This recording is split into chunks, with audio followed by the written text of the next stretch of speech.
തളർന്ന് പോകരുത്. ആരും തളർന്നു പോകരുത്. ആരും വിഷമിക്കരുത്. കൂടെ നിൽക്കേണ്ട ആളുകൾ, കൂടെ നിന്ന് സഹായിക്കേണ്ട ആളുകൾ ചതിച്ചിട്ടുണ്ടായിരിക്കാം.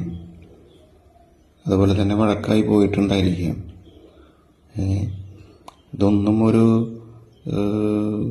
വിഷമായിട്ട് എടുക്കേണ്ട കാര്യമില്ല. കൂടെ നിൽക്കാനായിട്ട് നിങ്ങളുടെ പൊന്നുണ്ണി വിഷ്ണുമായ സ്വാമി ഉള്ളപ്പോൾ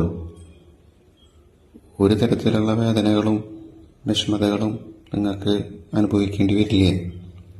സ്വാമി പൊന്നുണ്ണി വിഷ്ണുമായനെ നിങ്ങൾ ആരാധിക്കൂ, വിശ്വസിക്കൂ. ഭഗവാൻ ചതിക്കില്ല, നിങ്ങളുടെ കൂടെ ഉണ്ടായിരിക്കുമെന്നും. ആര് ഒറ്റപ്പെടുത്തിയാലും സ്വാമി നിങ്ങളെ ഒറ്റപ്പെടുത്തില്ല. കൂടെ നിർത്തും, ചേർത്ത് പിടിക്കും, സ്നേഹിക്കും.